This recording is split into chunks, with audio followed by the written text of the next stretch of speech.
Ang ibabahay ko naman sa bidyong ito kung paano magpabunga ng mangga.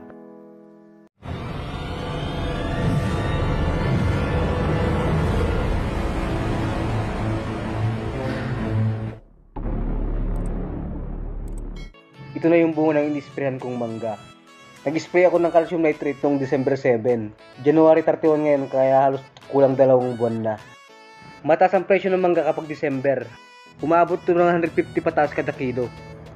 Kaya tinatanong ko yung mga nagpapabunga ng mangga dito sa Isabela kung bakit hindi sila nag-spray yung panahon na eksakto mamunga ng December yung pabunga ng mangga para malaki ang kita. Ang problema daw kasi sa mga panahon na dito sa Isabela, yun yung mga panahon na maulan, malalakas yung hangin at laging may bagyo. Actually, hindi lang naman December mataas ang presyo ng mangga. Kapag kasi mga panahon na wala ng bunga ang mangga, doon na siya tumataas. Mga buwan na yan ng August to February at umabot din ng March. Kaya kung mag-spray tayo ng mangga at gusto nating mataas ang presyo kapag namunga na, umatras tayo ng 4 na buwan magmula August. Kung atras tayo ng 4 na buwan magmula August, bali July, June, May, April. Kaya yung katapusan ng March pwede nang mag-spray ng pagbubunga ng mangga hanggang katapusan ng November. Kapag nakapabunga kayo ng ganyang buwan, mataas ang presyo ng mangga. Kadalasan kasi dito sa Isabela, yung mga nag-i-spray ng mangga, nagsisimula silang mag-i-spray ng first week ng November hanggang second week ng December. Yung buwan naman ng April, lalo yung first week niya, medyo mataas pa rin naman ang presyo. Pero pababa na rin yan. Lalo na sa mga pumapakyaw, pero sa palengke mataas pa rin. Bali, 4 na buwan ang mangga para pwede ng pitasin, magmula pagka-spray, o mga 120 days. Yung iba naman namimitas na ng 110 days. Lalo na pag alam nilang bumabagsak na yung presyo ng mangga, pinamadali nilang pitasin. Ang problema lang sa ganun, maasim yung mangga. Kung gusto niyo maging matamis yung bunga ng mangga kapag nahinog, pitasin niyo ito ng 120 days pataas. Lalo na kung tanim niyo at pangkain niyo lang. Ang mainam lang sa pabunga kong mangga ngayon, hindi siya umulan nung kasalukuyang bumubuka yung bulaklak niya. Saka lang naman nakasira ang ulan sa bulaklak ng mga kapag kasalukuyan itong nakabuka at nabasa yung mga nakabukang bulaklak. Ang mainam lang sa pagbuka ng bulaklak ng mangga, hindi siya sabay-sabay. Kaya kung isang araw lang siyang umulan, yung mga bumukang bulaklak ng mga araw na yun lang masisira.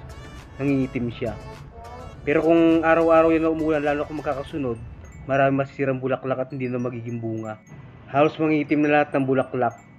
Masusunog. Ang ginamit ko dito ang pampabulaklak, calcium nitrate.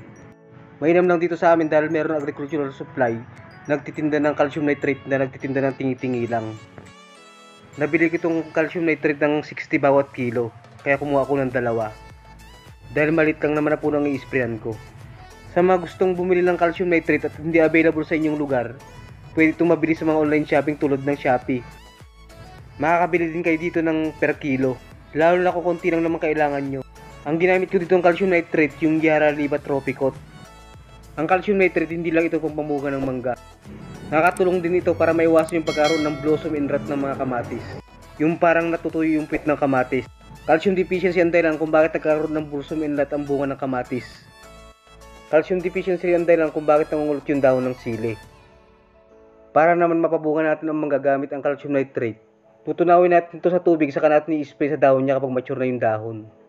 Hindi po natin ito ilalagay sa lupa na parang nag-aabono ng talong.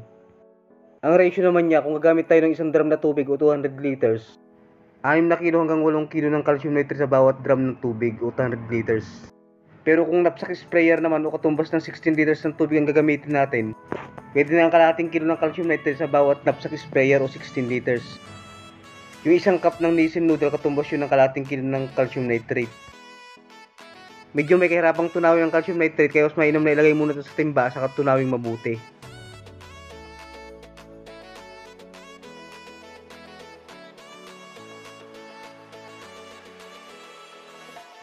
Mga 10 minuto rin siguro natin ng halo hanggang sa matunaw. Pag natunaw na mabuti, lagyan na natin yung sanap sa sprayer. Punayin natin. Okay na. Paano naman natin malalaman kung pwede nang i-spray ng mangga para mamunga? Ang kailangan lang natin gawin, lukutin natin yung dahon na i-sprayhan natin.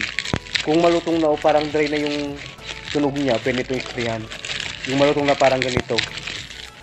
Sa pag-i-spray naman, liguin natin mabuti yung mga dahon niya pati yung mga sanga. Dito na natapos yung video natin. Pero bago ko lubusang tapusin, kung baguhan ka pa lang sa ating channel, sana huwag mo kalimutan sa naman na pinusubscribe button at notification bell para laging updated sa mga susunod kong video. Maraming salamat sa panonood at pagpalain ka ng Panginoon.